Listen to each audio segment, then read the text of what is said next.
तो दोस्तों, क्योंकि सांस भी कभी बहू थी के आज के एपिसोड की शुरुआत होती है मंदिर के उस पवित्र माहौल से जहां मिहिर और तुलसी अपनी जिंदगी की एक नई शुरुआत कर रहे होते हैं।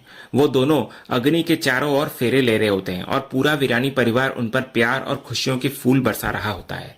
कभी मिहिर आगे होता है तो कभी तुलसी। हर एक फेरे के साथ उनका सालों पुराना रिश्ता और भी मजबूत होता जा रहा होता है।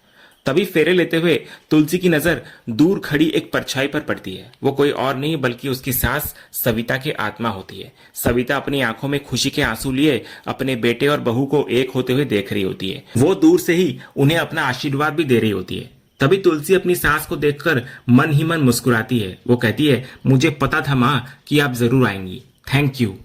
यह सीन बहुत ही भावुक और पवित्र होता है। ये दिखाता है कि सविता का आशीर्वाद हमेशा तुलसी और मिहिर के साथ है।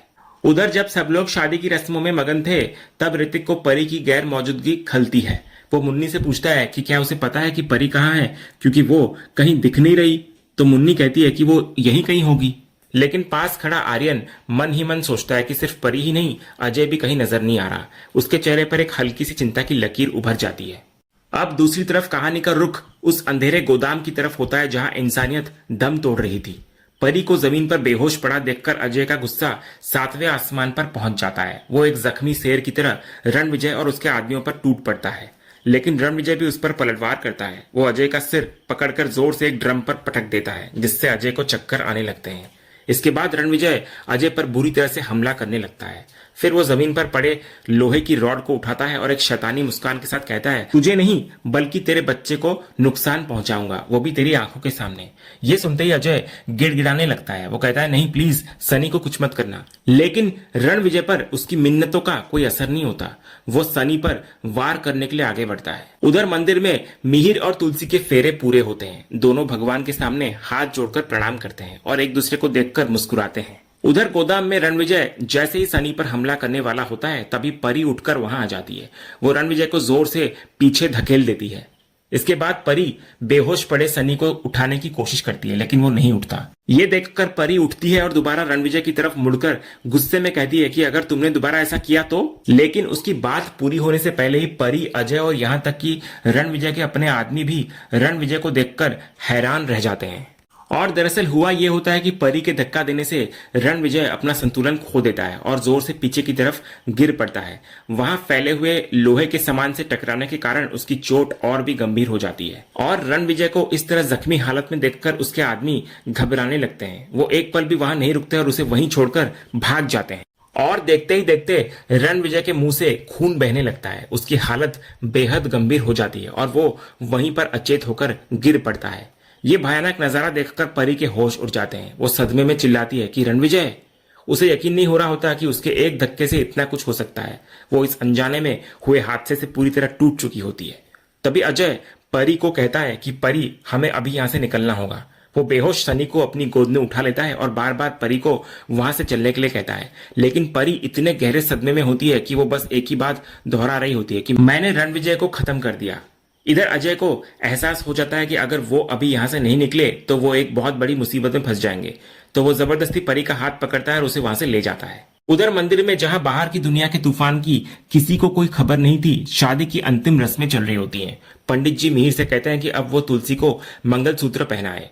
तो मिहिर अग्नि को साक्षी मानकर बड़े ही प्यार और सम्मान के साथ तुलसी के गले में मंगलसूत्र पहनाता है।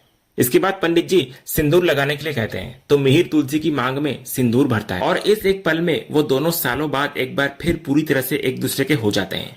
फिर पंडित जी ऐलान करते हैं कि विवाह संपन्न हुआ। तभी मिहिर तुलसी की तरफ देखकर कहता है, थैंक यू एक बार फिर से तुलसी मिहिर वीरानी बनने के लिए। मैं तुमसे वादा करता हूं कि मैं हमेशा तुम्हारा साथ दूंगा और तुम्हारा दिल कभी नहीं तोड़ूंगा, आई प्रॉमिस। जहां इधर सब लोग इस खुशी के पल में डूबे हुए थे, वहीं मुन्नी के मन में एक बेचैनी होती है। वो मन ही मन सोच रही होती है कि परी और अजय अब तक वापस क्यों नहीं आए। उसे चिंता होने लगती है कि अब तो माँ और पापा भी उनके बारे में पूछेंगे। तो वो सोचती है कि वो उन्हें फोन करके पूछेगी। उधर दूसरी तरफ अजय और परी गाड़ी से वापस आ रहे होते हैं, लेकिन परी उस सदमे से उभर नहीं पा रही होती। अचानक उसकी सांसें फूलने लगती है।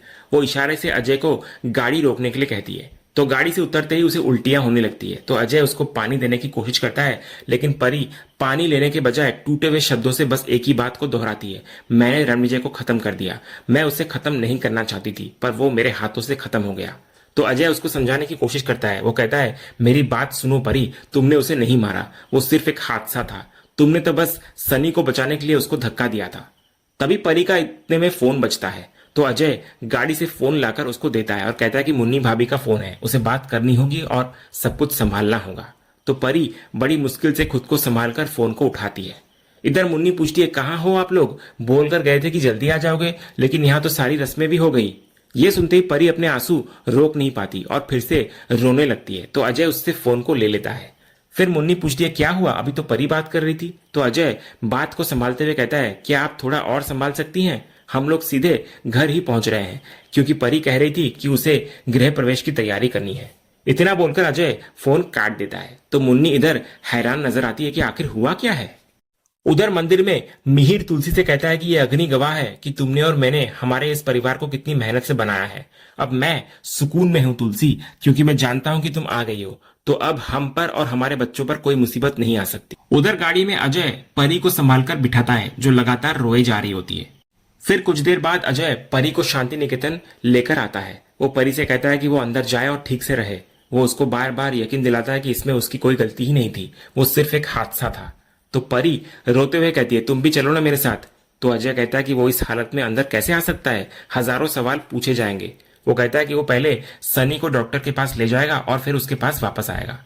वो उसको दोबारा से समझाता है कि किसी को कुछ पता नहीं है और उसे किसी को कुछ बताना भी नहीं है। वो कहता है कि वो अंदर जाकर तुलसी आंटी के गृह प्रवेश की तैयारी करे, लेकिन परी लगातार रोती रहती है। तो अजय उसके आंसू पोंछता है और उसे खुद को संभालने के लिए कहता है।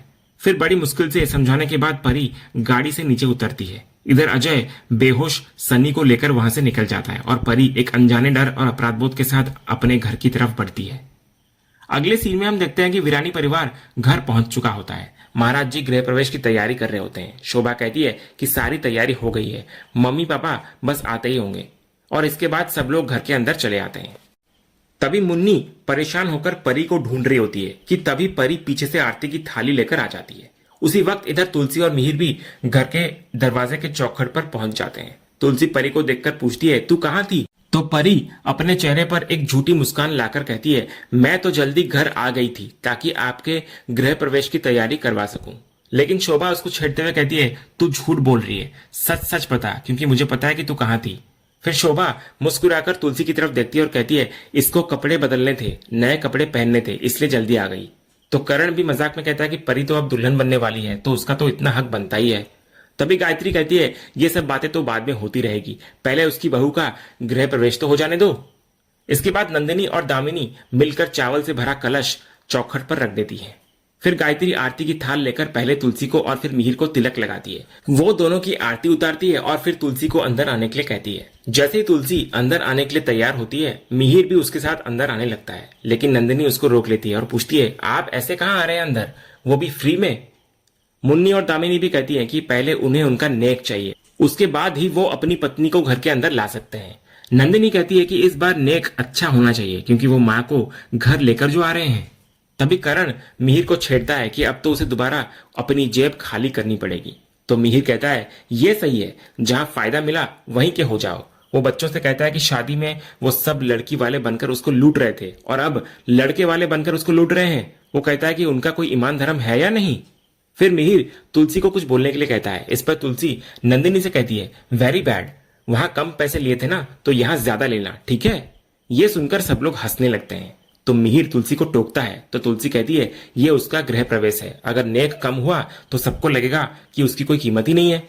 तभी करण मिहिर से कहता है कि अब तो उसे नेक देना ही पड़ेगा, क्योंकि अब बात इज्जत पर आ गई है। वो मजाक में कहता है कि सबको 10-10 करोड़ दे दो। तो मिहिर हैरान नजर आता है। तभी देव कहता है कि उसे 20 करोड़ दे दिया जाए। तो मिहिर उसको डांटता है। तो तुलसी कहती है कि वो उसके बच्चों को क्यों डांट रहा है? तो मिहिर कहता है कि वो उसकी बीवी है, तो उसे उसकी साइड लेनी चाहिए। तो इस पर तुलसी कहती है, इसीलिए तो बोल रही हूं कि कंजूसी मत करो, बच्चे जब मांग रहे हैं तो दे दो। तभी मिहिर कहता है कि वो दे देगा, पर पहले उसको अंदर तो आने दो। तभी मुन्नी पूछती है कि उन्होंने बाद में नहीं दिया तो? तभी तुलसी कहती है, मैं लेती हूं ना गारंटी, 20 करोड़ की नहीं बल्कि 20 रुपए की। ये सुनकर सब लोग हंस पड़ते हैं। मिहिर कहता है कि अब जब गारंटी मिल गई है तो वो अंदर आ सकता है। इसके बाद शोभा तुलसी को अंदर आने के लिए कहती है और तुलसी पैर से कलश को गिराती है और मिहिर और तुलसी दोनों एक साथ घर के अंदर प्रवेश करते हुए नजर आते हैं। उधर अगले सीन में घर के अंदर प्रवेश करने के बाद मिहिर और तुलसी सीधे बापूजी और सविता की तस्वीरों के सामने जाकर खड़े हो जाते हैं और हाथ जोड़कर उनका आशीर्वाद लेते हैं। तभी मिहिर अपनी माँ की तस्वीर को देखकर कहता है, अब तो खुश होना माँ आप, आज मैं तुम्हारी पसंद की बहू लेकर आया हूं। तो तुलसी कहती है कि इन्हीं के आदेश से लाए हो तुम। इसके बाद मिहिर बड़े ही प्यार से तुलसी को कहता है कि वो दूर होकर भी कभी उससे दूर नहीं थी, बल्कि हमेशा उसके दिल में थी। वो कहता है कि आज उसे ऐसा लग रहा है कि उनका रिश्ता पहले से भी ज्यादा मजबूत हो गया है। वो तुलसी से वादा करता है कि ये रिश्ता अब कभी कमजोर नहीं पड़ेगा। वो एक बार फिर तुलसी का उसकी लाइफ में वापस आने के लिए धन्यवाद करता है। तभी बच्चे भी कहते हैं कि और हम सब की लाइफ में भी वापस आने के लिए थैंक यू माँ। फिर इस भावुक पल के बाद मुन्नी कहती है कि अभी बाकी की रस्में भी तो करनी है। देव और ऋतिक अंगूठी ढूंढने वाली रस्म की बात करते हैं, लेकिन तुलसी कहती है कि अब ये सब खेल किस लिए। तो नंदिनी कहती है कि शगुन के एक दो खेल तो खेलने ही पड़ेंगे। तो इस पर तुलसी बड़ी ही प्यारी और समझदारी वाली बात कहती है। वो कहती है कि ये शगुन इसलिए होते हैं ताकि दूल्हा दुल्हन एक दूसरे से बात करना शुरू करे और उनकी झिझक दूर हो। वो पूछती है कि अब क्या झिझक दूर करनी है। तो मिहिर भी मजाक में कहता है कि उसे तो पहले ही बहुत डांट पड़ चुकी है, अब तो उसे थोड़ी और झिझक रखने की जरूरत है। ये सुनकर सब लोग हंस पड़ते हैं। इसके बाद तुलसी सबको आराम करने के लिए कहती है और सब लोग अपने अपने कमरों में चले जाते हैं। जब सब लोग चले जाते हैं तो तुलसी की नजर करण के मुरझाए हुए चेहरे पर पड़ती है। वो पूछती है, क्या हुआ करण। तो इधर करण बात को टालने की कोशिश करता है और कहता है कि कुछ नहीं, बस मन किया कि एक बार और आप दोनों को शुभकामनाएं दूं। लेकिन फिर वो एक गंभीर आवाज में कहता है कि आप दोनों से कुछ जरूरी बात करनी है, रियो के बारे में, प्लीज स्टडी में मिलते हैं। इतना बोलकर करण वहां से निकल जाता है, लेकिन अपने पीछे एक बहुत बड़ा सवाल और एक अनजाना सा डर छोड़ जाता है। इधर तुलसी और मिहिर दोनों एक दूसरे को हैरानी और चिंता भरी नजरों से देखने लगते हैं। और इसी सीन के साथ आज का ये एपिसोड यहीं पर खत्म होता है। तो दोस्तों, आपको आज के एपिसोड का कौन सा सीन सबसे ज्यादा पसंद आया, हमें कमेंट करके जरूर बताएं। अगर आप क्योंकि सास भी कभी बहू के फैन हैं और कोई भी अपडेट मिस नहीं करना चाहते तो हमारे इस चैनल को सब्सक्राइब करना ना भूलें और बेल आइकन को भी जरूर दबाएं। हम मिलेंगे अगले एपिसोड के अपडेट के साथ। तब तक के लिए धन्यवाद।